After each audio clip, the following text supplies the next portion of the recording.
Graça e paz da parte de Deus. Quando o apóstolo Paulo e o apóstolo Pedro saudavam as igrejas assim, graça e paz da parte de Deus,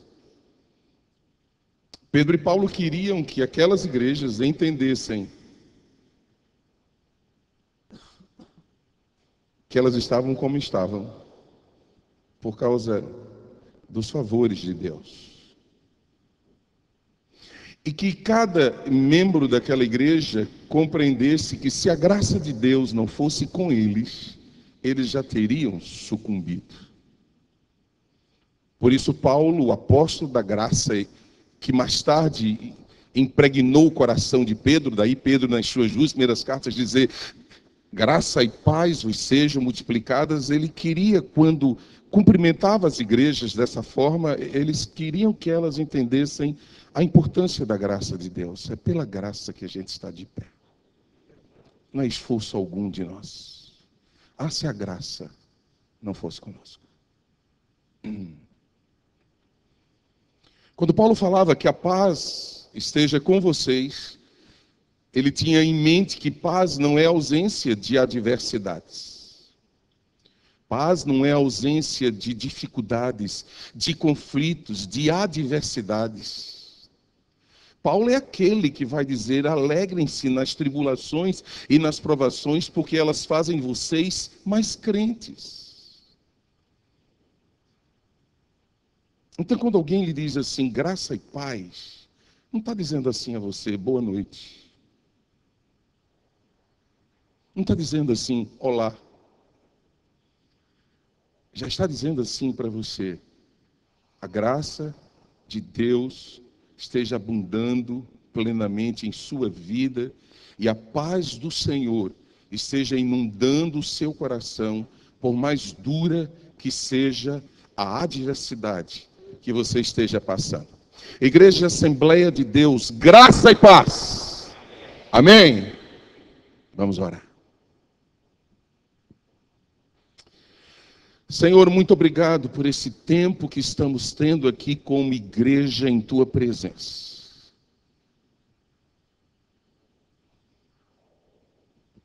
Eu e meus irmãos sabemos que o Senhor não está numa poltrona avaliando a nossa performance de adoração.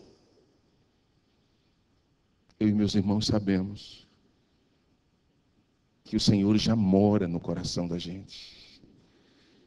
E que nós estamos aqui para comunitariamente, conjuntamente, celebrar o Teu nome, porque te prestamos culto diariamente. Porque culto, Pai, é estilo de vida. Culto é vida.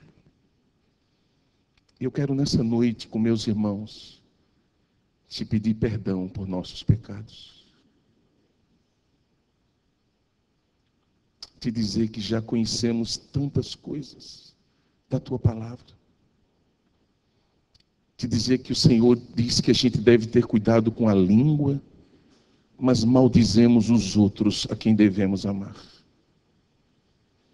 A Tua palavra nos diz que devemos perdoar, mas nós endurecemos o coração contra aquele que nos fez algum mal. E nos esquecemos do imenso mal que Te fizemos, quando nas trevas andávamos, segundo nossas próprias convicções. E o Senhor se derramou em graça e misericórdia sobre cada um da gente. Queremos Te pedir perdão, porque o Senhor nos manda amar o Senhor acima de todas as coisas. Mas temos colocado o nosso coração naquilo que temos ganhado com o nosso trabalho. Temos adulterado diante do Senhor. Temos conquistado coisas e tememos perdê-las, mas nem sempre tememos perder o Senhor. Temos sido infiéis, temos nos conduzido muitas vezes fora dos teus projetos, fora dos teus propósitos, tão claramente revelados para a gente. Nós, homens e mulheres, temos cobiçado em nossas mentes o que não nos pertence. E precisamos ser tratados por Ti. Precisamos ser curados pelo Senhor. Precisamos ser santificados pelo Teu Espírito. Precisamos ser transformados de glória em glória, até que a minha face e a face de meus irmãos reflitam a face de Jesus. Oh Deus, te pedimos perdão. Te pedimos perdão porque não temos obedecido os Teus mandamentos. Não temos cumprido os propósitos que o Senhor nos tem revelado.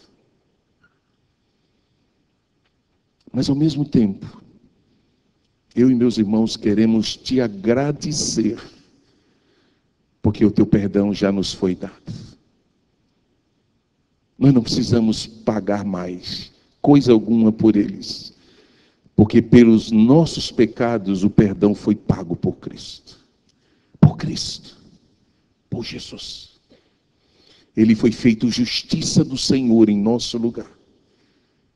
E estamos livres do império do mal, livres do domínio do pecado e agora livres para Te adorar em santidade, como o Senhor deseja que cada um de nós esteja em Sua presença.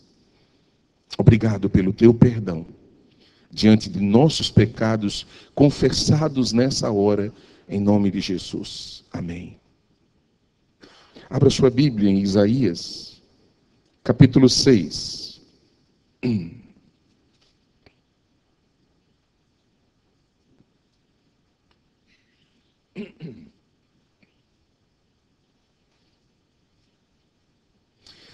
Livro de Isaías, capítulo 6.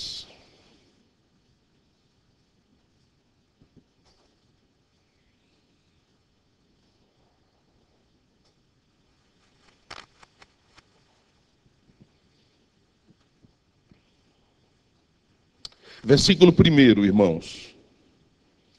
Diz: no ano em que o rei Uzias morreu, eu vi o Senhor assentado num trono alto e exaltado, e a aba de sua veste enchia o templo. Acima dele estavam serafins. Cada um deles tinha 6 asas, com 2 cobriam o rosto, com 2 cobriam os pés e com 2 voavam. E proclamavam uns aos outros: Santo, Santo, Santo é o Senhor dos exércitos. A terra inteira está cheia da sua glória. Ao som das suas vozes, os batentes das portas tremeram e o templo ficou cheio de fumaça. Então gritei: ai de mim, estou perdido, pois sou um homem de lábios impuros e vivo no meio de um povo de lábios impuros, e os meus olhos viram o Rei, o Senhor dos exércitos. Logo, um dos serafins voou até mim, trazendo uma brasa viva que havia tirado do altar com uma tenaz. Com ela tocou a minha boca e disse: veja, isso tocou os seus lábios. Por isso a sua culpa será removida e o seu pecado será perdoado. Então ouvi a voz do Senhor conclamando: quem enviarei? Quem irá por nós? E eu respondi: eis-me aqui, envia-me. Ele disse: vá e diga a este povo. Amém.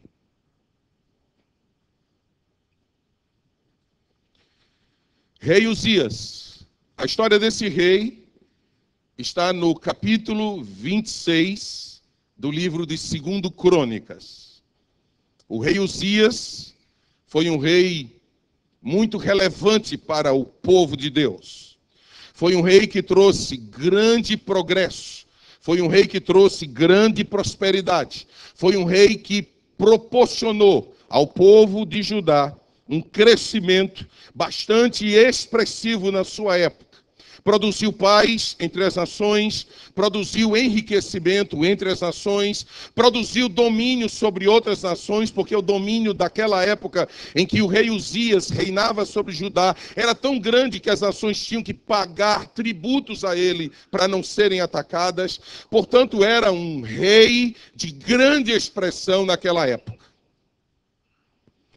E você viu que quando eu li o texto no comecinho, diz assim, no ano em que o rei Uzias morreu,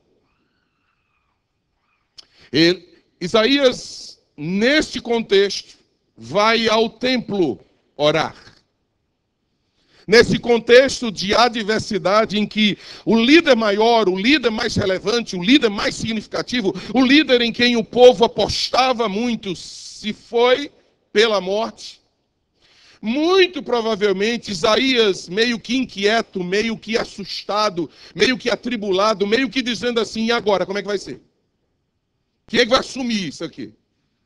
Quem é que vai dar continuidade a esse processo de paz e prosperidade que o nosso povo está passando? Ele então vai até o templo e ali começa a orar. Permita lembrar você que na época dos judeus, o templo era para eles o único lugar onde eles poderiam achar Deus. Então, se eles queriam ter um encontro pessoal com Deus, na cabeça do judeu, o templo era o lugar onde eles poderiam achar Deus. Eu não quero fazer nenhuma crítica a você, de modo algum. Eu sou pastor, eu tenho um grupo de pessoas que eu conduzo e que eu ministro a palavra e digo lá. É por isso que esse legado do judaísmo, às vezes está impregnado em algumas pessoas, porque foi como que uma herança do cristianismo. E aí algumas pessoas pensam que para ter um tempo de intimidade com Deus, precisa estar aqui. Só se estiver aqui. Eu só vou achar Deus se eu estiver nesse ambiente. Eu só vou ser impactado pela palavra de Deus. Deus só vai me ouvir se eu estiver nesse lugar.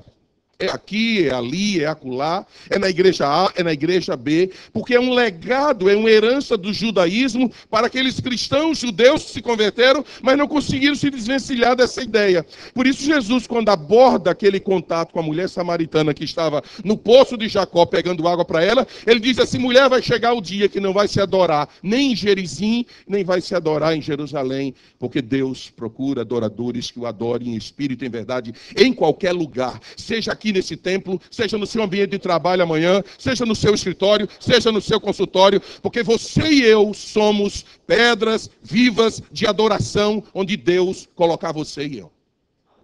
Mas Isaías não. Isaías, como um bom judeu, estava indo ao templo para tratar com Deus dessa questão. Morreu o rei Uzias. E agora? O que é que vai acontecer? O povo estava vivenciando um tempo de tristeza, um tempo de abatimento, porque o seu importante rei havia falecido. Um rei que no final da vida cometeu uma grande asneira. E eu quero mostrar essa asneira para você. Não desmarque Isaías, vá para o livro de 2 Crônicas. Eu espero você. Capítulo 26.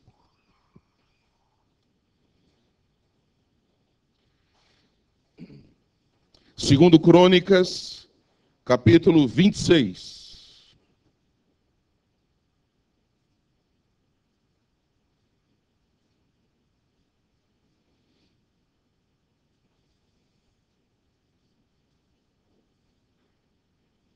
Ponha seus olhos em 2 Crônicas 26, verso 3. Uzias tinha 16 anos de idade quando se tornou rei e reinou 52 anos em Jerusalém. Sua mãe era de Jerusalém e chamava-se Jecolias. Olha o que o texto diz agora. Ele, Uzias, fez o que o Senhor aprova, tal como seu pai Amazias. E ele, Uzias, buscou a Deus durante a vida de Zacarias, que o instruiu no temor de Deus.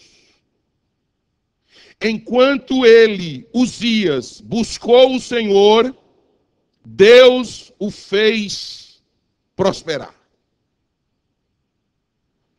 Ponha seus olhos no verso 7, aí mesmo, verso 7. Deus ajudou Uzias contra os filisteus, contra os árabes, que viviam em Gur-Baal, e contra os meunitas. Verso 8. Os amonitas pagavam tributo a Uzias, e sua fama estendeu-se até a fronteira do Egito, pois havia se tornado muito poderoso. Verso 16. Entretanto, depois que Uzias se tornou poderoso, o seu orgulho provocou a sua queda.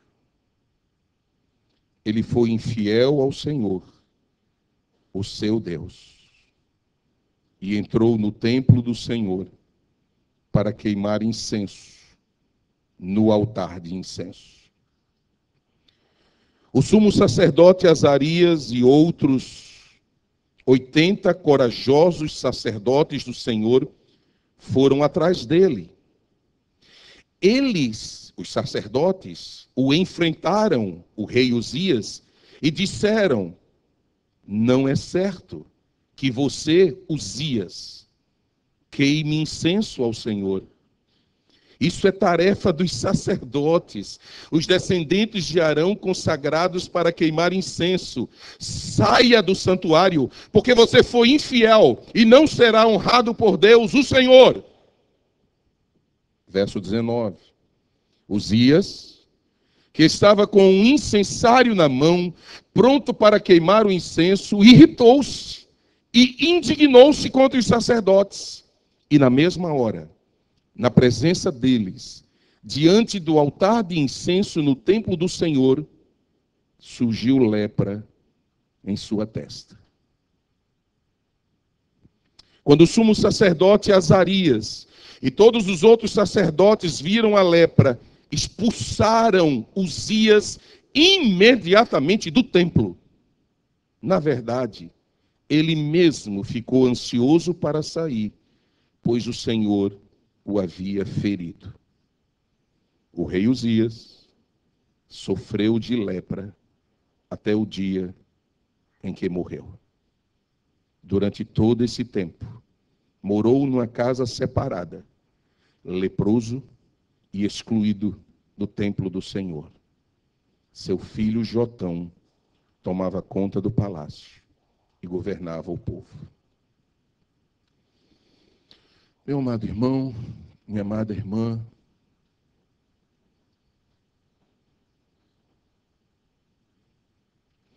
esse personagem Uzias tem algo para ensinar para a gente hoje à noite.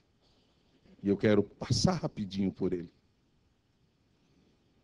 E dizer assim: se as vossas riquezas prosperam, não ponham nelas o coração de vocês. Se as coisas estão caminhando muito bem, se as coisas na sua vida estão muito acertadinhas, se está tudo muito encaixado dentro do seu programa ou dentro dos seus critérios de normalidade, lembre-se da graça e da paz. Para que o seu coração não ache que é a força do seu braço quem tem te feito estar como você está.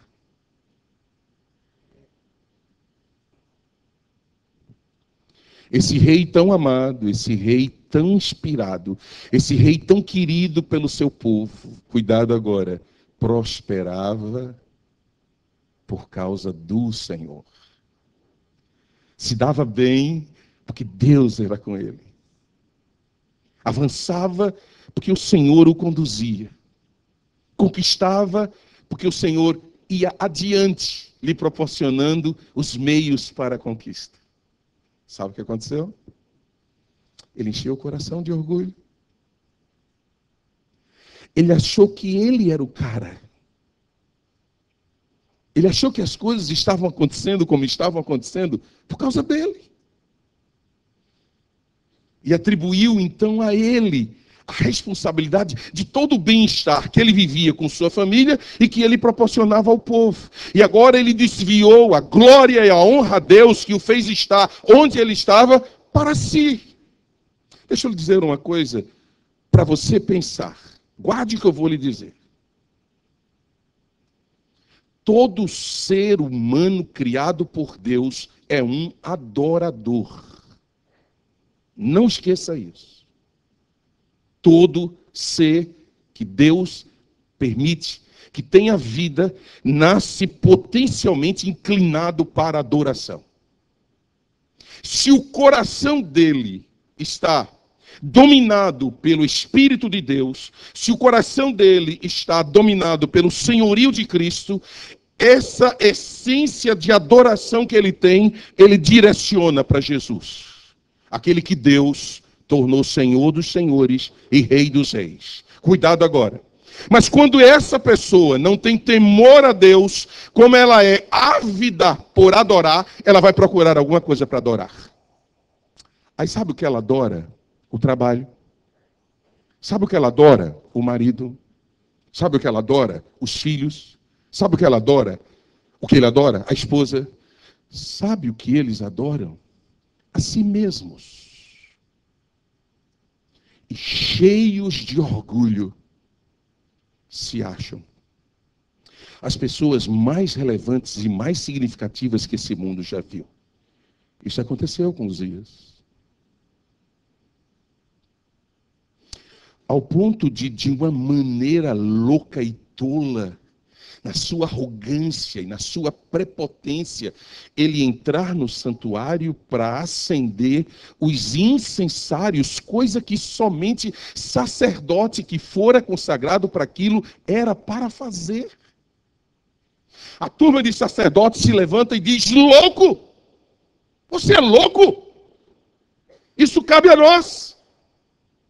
Mas eu não sei se você percebeu que quando ele foi advertido pelos sacerdotes, ele ficou irado. Ele se indignou. É como se ele dissesse assim: vocês estão falando com o rei. Vocês estão falando com o cara que está lhes fazendo prosperar. Vocês estão falando com um cara que está lhes tornando como nação, uma nação respeitada até o Egito. Vocês estão pensando que estão falando com quem? É assim que o arrogante procede. É assim que o orgulhoso age.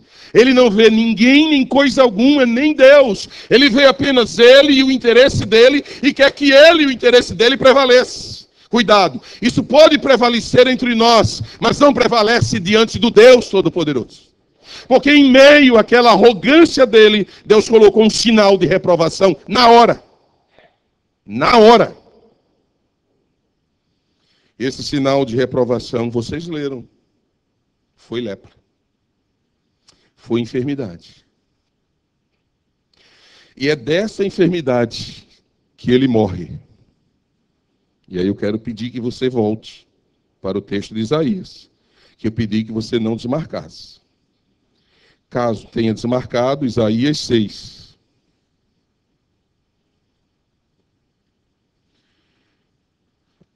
Aqui está Isaías. No templo, no ano em que o rei Uzias morreu de lepra, e ele vai para o templo, buscar a face de Deus, e ali ele contempla a majestade do Senhor. E o que é que o profeta vê? Ponha seus olhos no verso 1 de Isaías 6. No ano em que o rei Uzias morreu, eu vi o Senhor assentado num trono alto e exaltado, e a aba de sua veste enchia o templo. A primeira coisa que Isaías viu, em meio à sua angústia de alma, foi Deus assentado num alto e exaltado e sublime trono. E naquele momento, guarde isso, meu irmão, guarde isso, minha irmã, em profunda angústia, em profunda inquietação de alma, em profunda tristeza, ante a perplexidade que Isaías estava vivendo. Uzias morreu, quem vai assumir o trono? E agora ele vê o Senhor no alto e sublime trono, e quando ele vê aquela cena do Senhor no alto e sublime trono, ele compreende: há um Deus glorioso, assentado num trono que continua controlando a história da sua vida, da vida de seu povo e da criação que ele fez. Deus continua no controle de todas as coisas. Quando a calamidade, quando a perplexidade, quando a situação mais adversa se levantar na sua vida ou na minha vida, em nome de Jesus, seja onde você estiver, num quarto fechado, dentro de um carro, num consultório, num escritório, num avião, num trem, onde for, se lembre: há um Deus assentado num alto e sublime trono, controlando sua vida, controlando a sua história, cuidando de você e de mim. E por causa disso, eu e você podemos ter consolo, esperança e vivenciar a sua graça mais uma vez. Isaías compreende que nós devemos, como ele, ter essa mesma convicção acerca do controle absoluto de Deus sobre todas as coisas. Naquele momento de desespero, Isaías tem o impacto impresso em sua mente e em seus olhos, uma impressão espiritual, um olhar espiritual, em que ele contempla a glória de Deus e seres angelicais adorando a Deus e celebrando a Deus. Irmãos, uma visão de céu que Isaías teve naquele dia foi uma visão de céu que não se repetiu para ninguém mais, só para Isaías. Eu não sei o que é que Deus vai te proporcionar no encontro com Ele. O que eu estou aqui hoje à noite é para dizer assim a você: busque a Deus em nome de Jesus.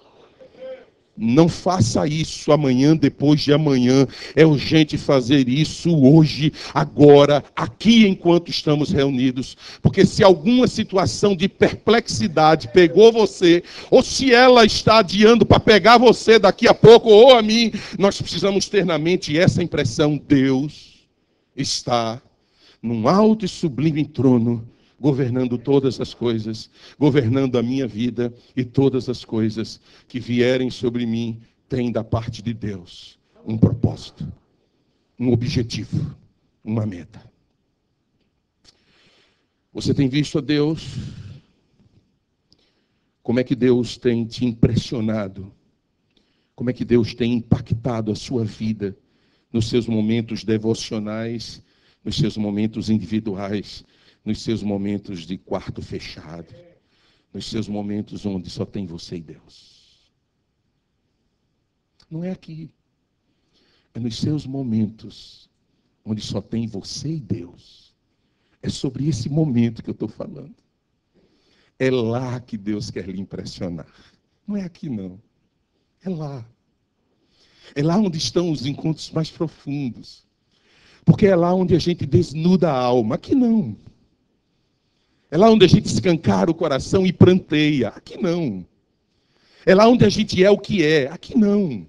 Aqui a gente usa máscaras. Aqui a gente se reveste com outra estética. Aqui a gente passa um ar de mais ou menos espiritual, depende da situação. Aqui a gente tem vergonha de que o irmão me julgue por alguma postura, por alguma atitude. Lá não, sou eu e você nus diante de Deus que sabe todas as coisas.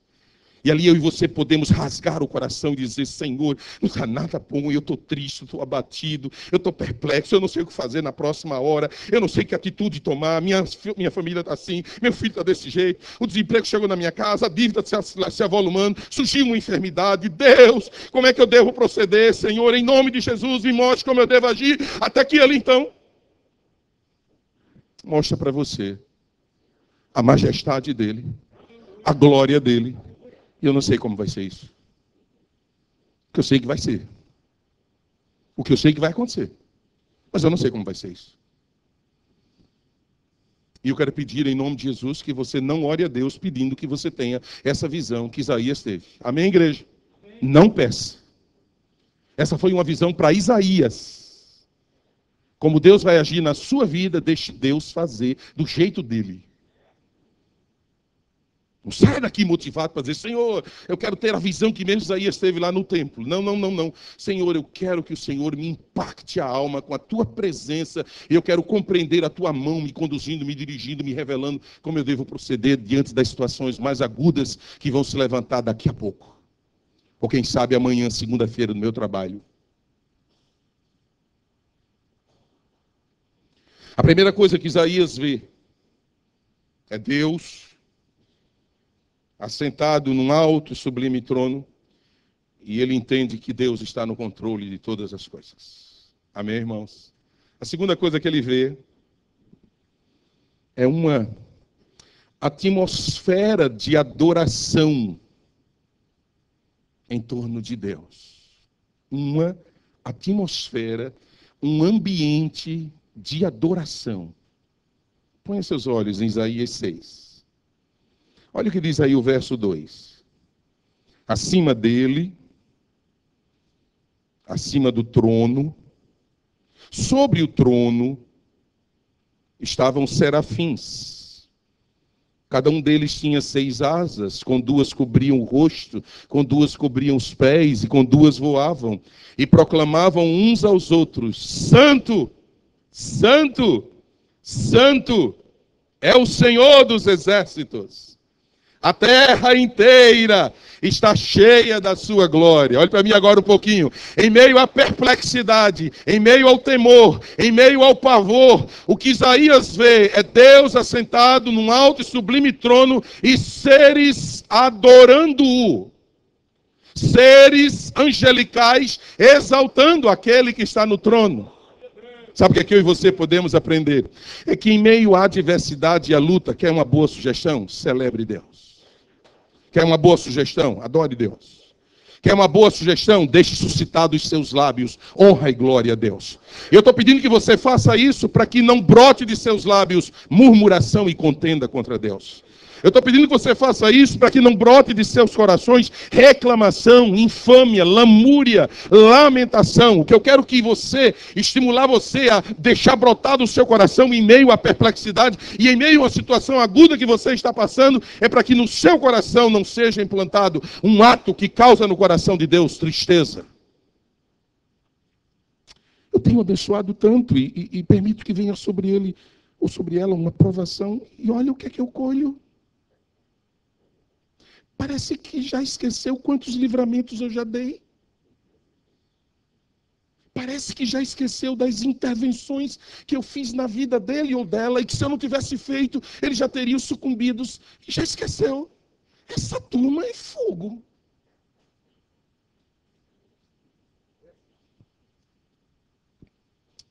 Eu tenho 55 anos. Eu tinha mais ou menos uns 11 anos, quando um líder muito bênção, um líder amado da nossa igreja, faleceu. E nós fomos para uma grande cerimônia de despedida do corpo dele no cemitério. 11 anos. E o culto lá estava acontecendo, o culto lá estava se desenvolvendo normalmente, depois da saída da igreja. E eu estava, como garoto, pulando de lápide em lápide. curioso, porque eu não vivia em cemitério, eu não tinha esse hábito de estar lá com frequência. Eu ficava saltando cada lápide interessante, cada uma de um jeito, e aquilo me chamou a atenção, e eu estava lá saltando de uma para outra, até que num determinado momento eu ouvi uma mulher cantando.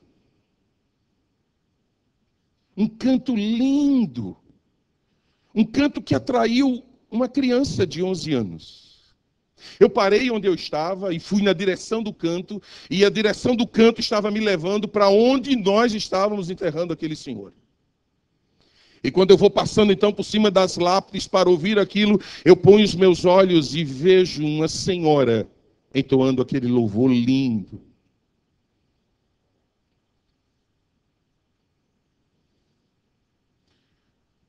Depois eu cheguei em casa e disse: mamãe, quem foi aquela senhora que cantou aquele cântico? Ela disse: a esposa dele. A esposa dele. 11 anos. Eu tenho 55. Isso está marcado na minha mente de uma maneira muito viva. Uma mulher que perde um amado e mesmo em meio tamanha dor, ela celebra a Deus. Eu vou pedir ao Christian aqui para usar uma palavra que talvez a igreja não esteja acostumada. Não é porque aquele marido era um nojento e ela estava adorando a Deus, porque ele se foi. Não é porque ele era um homem que não prestava e ela estava dizendo assim: agora eu estou livre. Glória a Deus. É porque aquela mulher e aquele falecido esposo, crentes no Senhor, sabiam que se vivemos, para o Senhor vivemos. Se morremos, para o Senhor morremos. Quer vivamos, quer morramos, somos o Senhor. Ausentes do corpo, presentes no Senhor. Presentes no corpo, ausentes do Senhor. Aquela mulher disse: eu sei em quem tenho crido, porque eu sei que Ele é poderoso para guardar o meu tesouro até o dia final. No meio da calamidade, no meio da angústia, no meio de um coração que pranteava, aquela mulher deixa extravasar de seus lábios um canto de louvor a Deus. É disso que eu estou querendo animar você a pensar. Que em meio à sua perplexidade, em meio a uma situação aguda, agonizante, aflitiva, que porventura já tenha se levantado, ou se levante daqui a instantes, você e eu aprendamos com Isaías a ver o Senhor num alto e sublime trono, governando toda a situação. A saber que em meio àquela situação, eu e você podemos ter um coração de louvor e de gratidão a Deus, por todas as circunstâncias, todas, não apenas aquelas que julgamos as melhores para nós, mas todas. E termos a convicção de que em meio a todas as circunstâncias, nós podemos celebrar a Deus. Senão, corremos o risco de mergulhar em lamento, em pranto, em angústia e em dor. E deixar que do nosso coração não brote mais louvor sincero a Deus. Isaías, no meio da perplexidade, diz: caramba, a majestade de Deus. Meu Deus, serafins, anjos, eu estou vendo, adorando o meu Senhor. Eu entrei aqui tão pequenininho, eu entrei aqui tão assustado, eu entrei aqui tão medrosozinho, eu entrei aqui tão cheio de temor, e olha o que eu estou vendo. Olha o que eu estou vendo.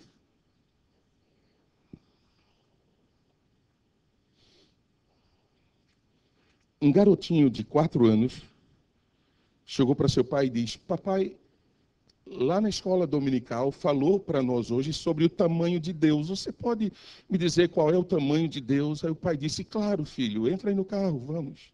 Aí falou para a esposa: eu e o fulano vamos passear um pouco.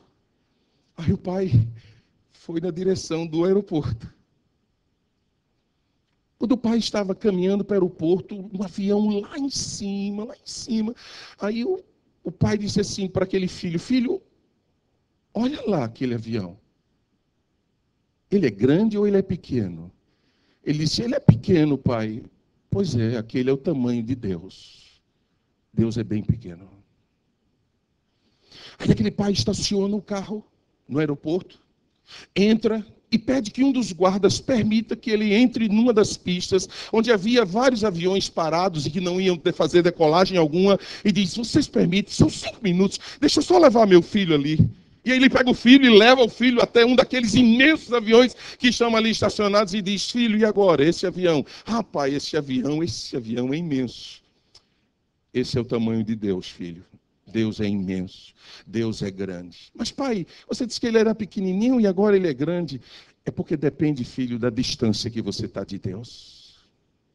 Depende da distância. Quando você está sem comunhão com Ele, quando você está sem intimidade com Ele, quando você está vivendo sua vida cristã de maneira irresponsável, negligente, não ora mais, não lê mais a Bíblia, está abandonando a comunhão dos santos, acha que só vive de domingo em domingo, isso é satisfatório, alimenta o seu espírito para a semana toda, e se esse raciocínio fosse válido, a gente também deveria comer só no domingo e não comer mais durante a semana toda, e aí a gente começa a ficar mergulhados em angústias e tristezas quando a perplexidade se nos abate. Porque a gente está vendo Deus distante e distante. Ele é tão pequenininho. Mas quando você vem para perto, que você vê a majestade dele, que você vê aquela adoração, e que você diz: eu vou entrar junto com essa turma. Eu vou adorar com eles agora. Eu vou adorar junto. Glória a Deus, Senhor. Tu és exaltado, Ele exaltado, o Rei exaltado no céu. Eu o louvarei, Ele exaltado, para sempre exaltado. Eu te louvarei nas boas, nas más, nas circunstâncias duras, nas circunstâncias tranquilas como as que estão agora, mas que podem de repente mudar, é como um vento, pode de repente chegar uma notícia aí no celular, pode de repente chegar uma notícia quando você estiver a caminho de casa, e aí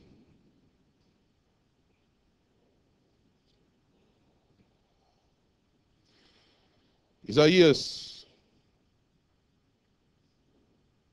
viu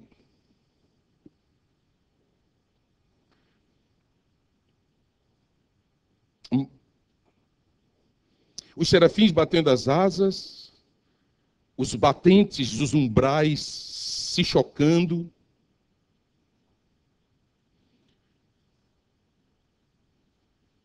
Aqueles seres angelicais numa harmoniosa dinâmica de adoração. Templo cheio de fumaça. Isaías viu ali uma expressão visível de Deus, porque Deus não pode ser visto.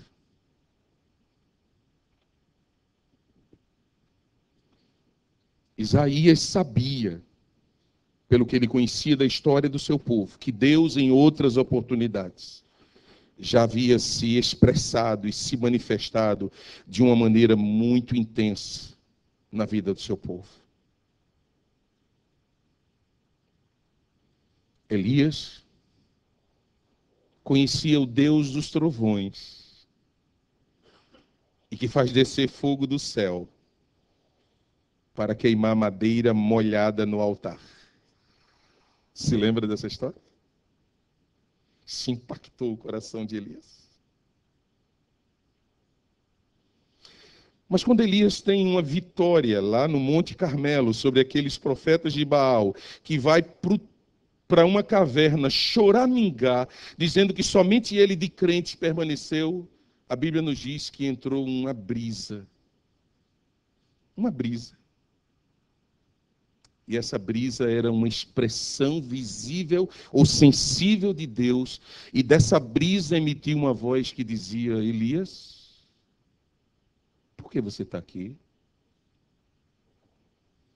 O Elias que há pouco viu trovões, relâmpagos e fogo, agora ouve Deus lhe falando por meio de uma brisa.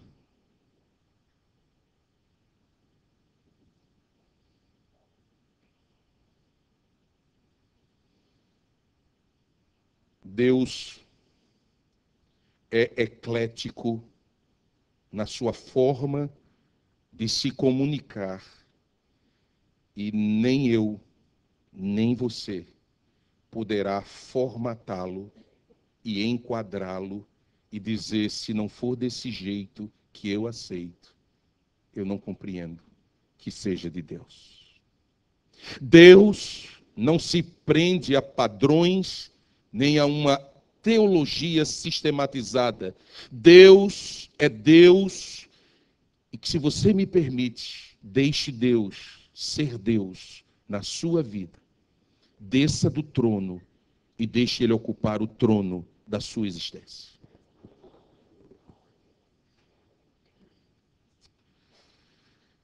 O terceiro e penúltimo ponto que eu quero compartilhar nessa noite é o que é que acontece depois que contemplamos o Senhor Deus.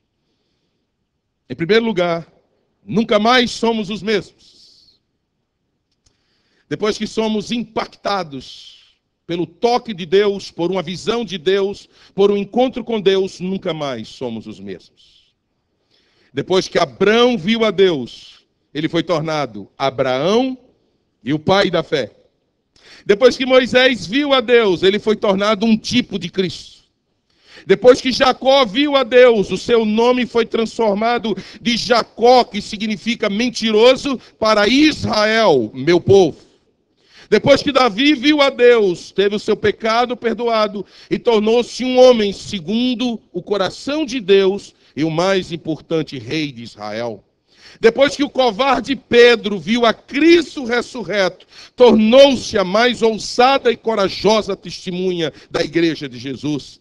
Depois que Paulo viu a Cristo no caminho de Damasco, tornou-se o maior missionário entre os gentios. E graças à fidelidade de Paulo a Deus, nós estamos aqui.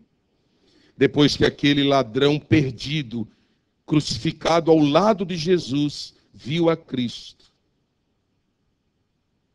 ele foi tornado cidadão do céu, naquele mesmo dia, naquele mesmo instante. Quando Deus se revela a mim e a você, nunca mais somos os mesmos.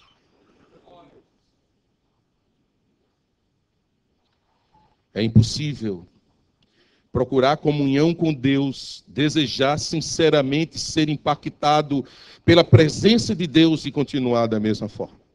É impossível.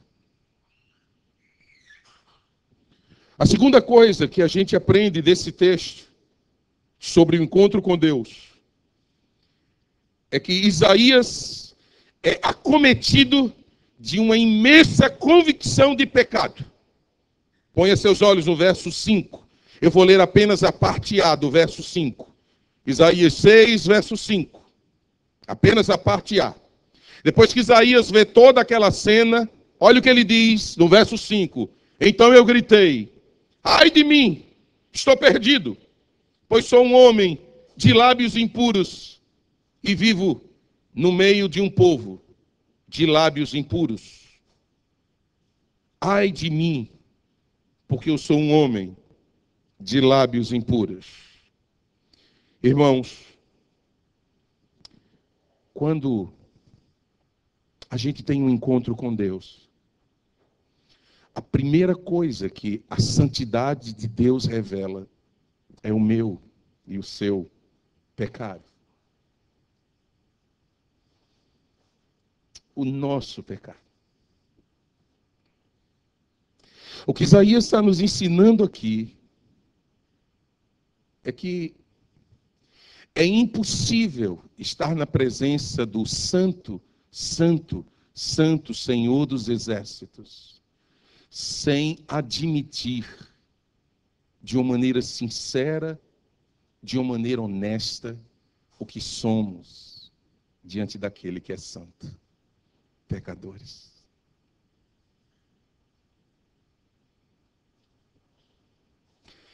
Não me tratem mal, porque eu vou usar expressões não minhas, mas expressões da palavra de Deus. É porque elas são pouco faladas, e quando faladas, às vezes, causam no coração do crente um mal-estar. Mas a Bíblia diz que você e eu somos depravados.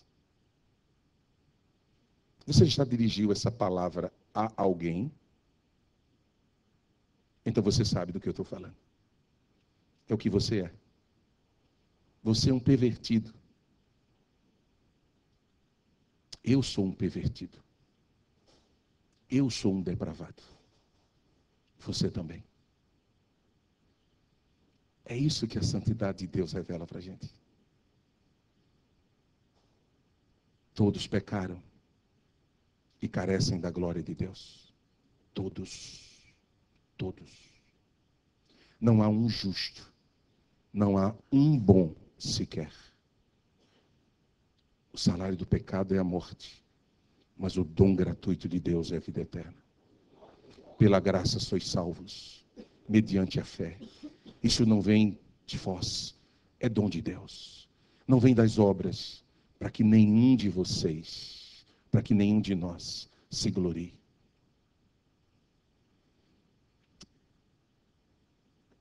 Baixa a bola quando estiver na presença de Jesus. Baixa a bola. Humilhai-vos sob a potente mão de Deus, e Ele a seu tempo te exaltará. E Ele a seu tempo, se quiser, vai te tirar desse estágio de pranto, de agonia que você está vivendo. Baixa a bola.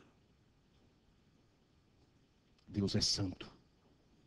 E você é pecador. E você é alguém profundamente carente da graça de Deus, como eu também. Baixa a bola. E eu tenho uma boa notícia para você. É que foi nessa realidade que Deus decidiu amar eu e você. Foi nessa realidade que Deus derramou graça sobre mim e você.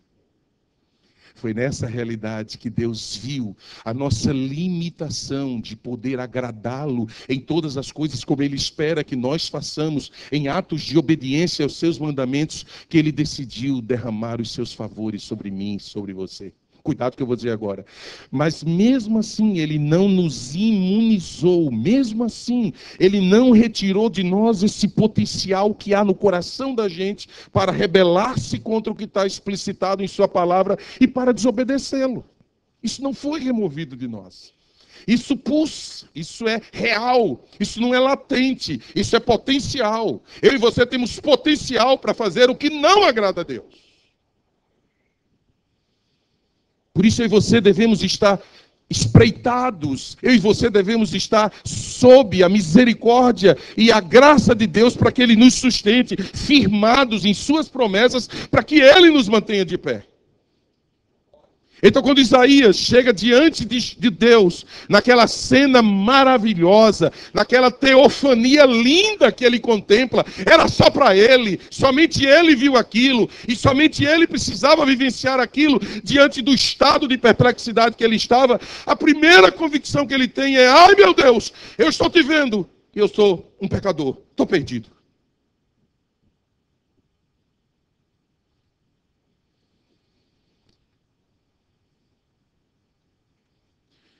Quem não reconhecer isso, não sabe nada do que é graça de Deus.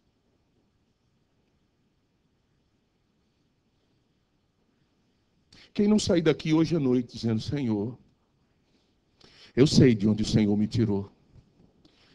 E eu sei que se o Senhor não tivesse sido comigo, eu talvez estivesse aí destruindo minha família, destruindo meus negócios. Eu talvez estivesse aí nas sarjetas da vida, como muitos e muitos que eu conheço. Mas a Tua graça foi comigo. A Tua graça me alcançou.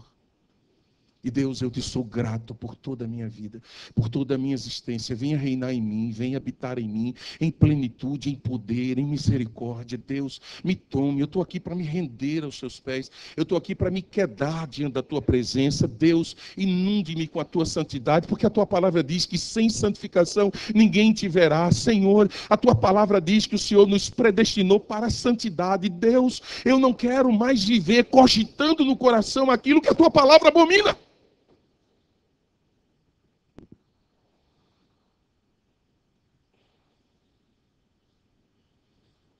Eu quero sugerir a você que você peça a Deus esse coração que está aqui. Salmo 51. Vamos para lá. Não desmarque Isaías, porque eu já estou concluindo. Salmo 51, verso 17.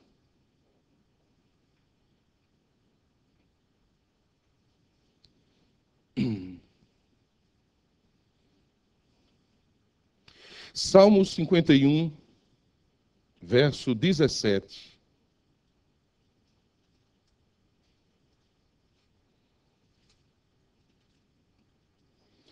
Diz assim: os sacrifícios que agradam a Deus são um espírito quebrantado, um coração quebrantado e contrito. Ó Deus, não desprezarás. Que tal orar assim? Que tal orar como diz o verso 10 aí mesmo? Cria em mim um coração puro, ó Deus, e renova dentro de mim um espírito estável. Que tal orar assim? Que tal parar um pouquinho de pedir coisas, pedir cura, pedir prosperidade, pedir emprego? Que tal começar a orar pedindo Deus, não a Deus, mas pedindo Ele, pedindo a pessoa dele? Afinal, não foi isso que Jesus disse quando disse assim: busquem o reino de Deus e a sua justiça em primeiro lugar, e essas coisas que estão inquietando o coração de vocês, comer, beber, vestir, lhes será dado. O problema é que não raro a gente pede as coisas. Senhor, cura-me. Senhor, me dá dinheiro. Senhor, me faz ser promovido no trabalho. Senhor, me dá prosperidade nessa terra. Esse é o tipo de oração do crente mais pobre no conhecimento de Deus que você puder imaginar. Porque um crente rico na pessoa de Deus, ele diz assim: dá-me mais de ti. Eu quero mais de ti, mais de ti, mais de ti. Eu não quero as coisas, eu quero o Senhor. Eu não quero a bênção, eu quero o abençoador. Eu não quero o galardão, eu quero o galardoador. Eu não quero a dádiva, eu não quero o dom, eu não quero o que me pode ser dado por ele, eu quero ele. Ele é o que eu quero. Era isso que Jesus queria incutir na mente dos seus discípulos quando disse assim: vocês são pais maus e sabem dar bons presentes aos seus filhos. Não é verdade? Aos discípulos é verdade. Quanto mais o Pai Celestial não dará a vocês o Espírito Santo a todos aqueles que o pedirem. O presente mais fantástico na cabeça de Jesus que um seguidor dele pode receber e pedir é o Espírito Santo. Plenitude. Porque o Espírito Santo vai revelar à sua mente, todos os dias, todas as horas, em todos os instantes, que você é alvo do amor de Deus. Que Deus tem cuidado de sua vida. Que Deus jamais vai lhe deixar. Que Deus jamais vai lhe abandonar. Que pode se levantar as mais duras adversidades, como as promessas da palavra de Deus nos diz, você será preservado. E se porventura sua vida for ceifada aqui ou a minha, nós estaremos desfrutando da glória de Deus e das promessas que Ele tem nos revelado para o porvir, que já nos está reservado pela graça dEle.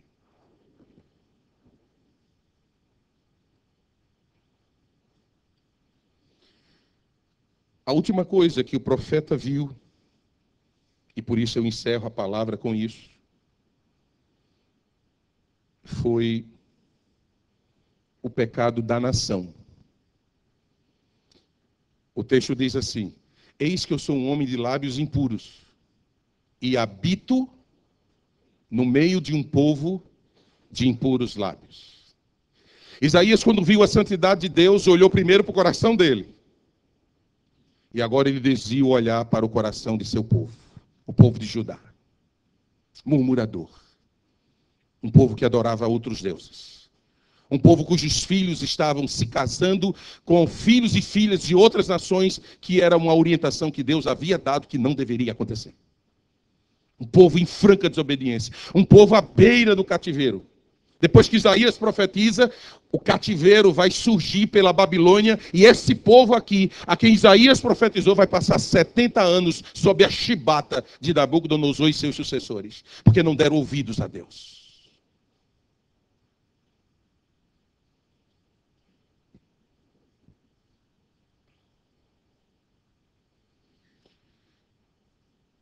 Eu gostaria de pedir a vocês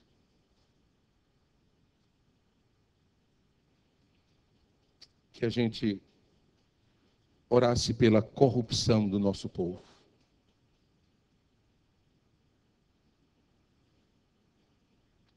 O povo brasileiro é um povo espiritualmente mau. E desse povo, eu e você fazemos parte. Isaías estava ali, inserido, orando a Deus, reconhecendo o pecado dele e o pecado da nação. E a Bíblia nos diz, e o texto de Isaías nos diz, que Deus vem a ele e lhe perdoa os pecados de lábios, porque ali mesmo o comissiona para ser profeta no meio do seu povo, mas não perdoa o pecado do povo. Vem cativeiro de 70 anos para o povo. Corrupção, descalabro administrativo, exploração dos mais pobres, hospitais, escolas, segurança, aumentos de impostos. Irmãos, tanta roubalheira. A palavra corrupção significa decomposição, putrefação, devassidão, perversão.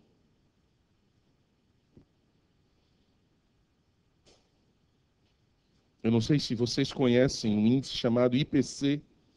É um índice fornecido pela ONG Transparência Internacional e ela indica o grau de corrupção num país. E o nosso Brasil estava na posição 68 e o ano passado foi promovido para a posição 76.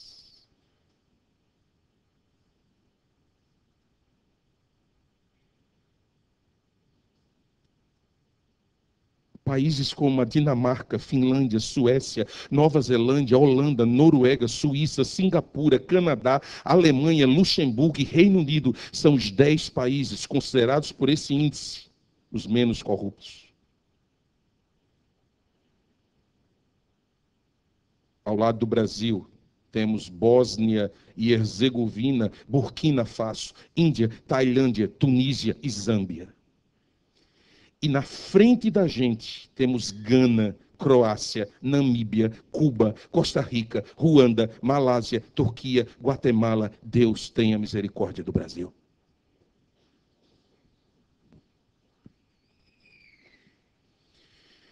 País do jeitinho. O país do Gerson.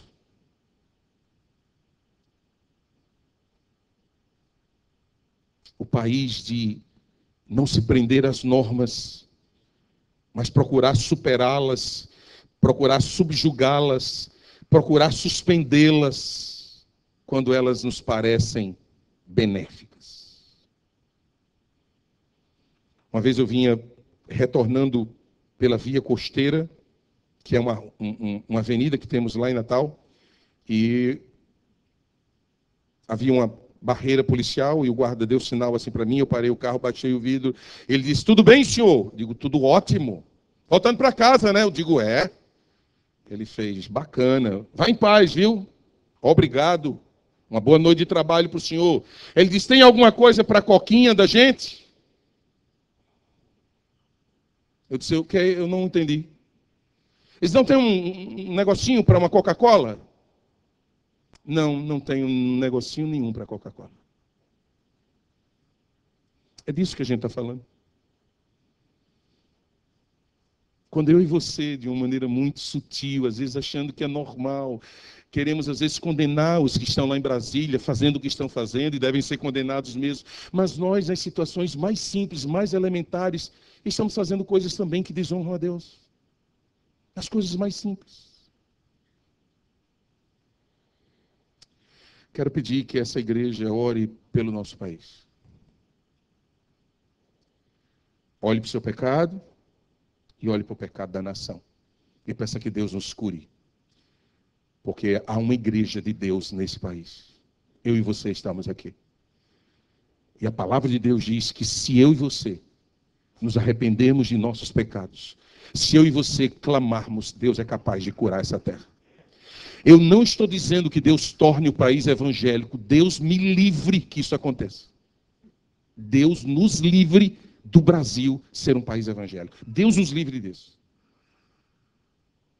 Não dá para aliar Estado com igreja, religião. Isso não funciona, irmãos.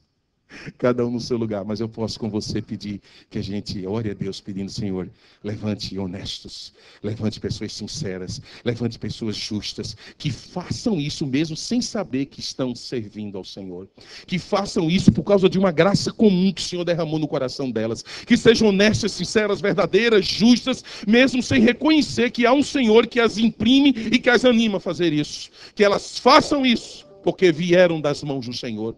Deus, em nome de Jesus, levante governantes justos para essa nação. É assim que eu e você somos convidados a orar. Vamos fazer isso? Vamos ficar de pé.